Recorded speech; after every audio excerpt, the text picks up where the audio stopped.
In the world of global geopolitics, there are few standoffs as tense or as closely watched as the one between the United States and Iran. Today, we're taking a close look at the razor's edge on which this entire region is currently balanced. And that brings us to the central question, the one that's being asked in capitals all over the globe. To even begin to answer it, we have to understand the current state of play. You see, this situation has gone way beyond just diplomatic tension. We're now in a phase of active military posturing, a time when every single move is being watched, and any action could have massive consequences. As we speak, United States military forces throughout the Middle East are on an elevated state of alert. And let's be clear, this isn't just some routine drill. It's a direct response to what they see as credible threats, and it's a very clear signal of military readiness. And we're not talking about a small presence here. This is a significant force. We're looking at more than 45,000 American military personnel on the ground, in the air, and at sea, all positioned and prepared across the region. So, how did we even get to this point? To really understand this standoff, you have to dig into the fundamental goals of the two main players on this stage, and you'll see they often clash. And what you see here is that fundamental clash of interests. On one side, you have the United States, focused on keeping vital sea lanes open and pushing back against what it calls regional aggression. On the other side, you have Iran, determined to expand its own influence and protect its sovereignty from any outside pressure. These goals aren't just different. In many ways, they're on a direct collision course. Now, those conflicting goals are backed by two very different military philosophies. The U.S. relies on conventional power. Think massive carrier strike groups and the world's most advanced jets.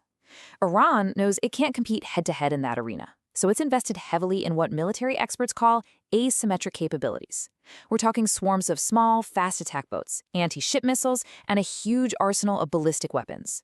It's a strategy designed specifically to counter a technologically superior force. So if a conflict were to happen, it would be anything but a simple, straightforward fight. These tensions didn't just flare up overnight. No, this has been a slow burn, a series of actions and reactions that have pushed both sides closer and closer to the brink. Looking back at just the last year is, well, it's pretty revealing. Over the past 12 months, the drumbeat towards conflict has gotten louder and louder. It started with economic pressure, new sanctions. Then it got physical, with a tense naval incident in a crucial waterway. From there, the fight moved into the digital world, with cyber attacks. And then came a major kinetic event, the downing of a drone. Which brings us to where we are today, with forces on high alert. You see, each step has raised the stakes just a little bit more. And this quote you see here really captures the paradox of the whole situation.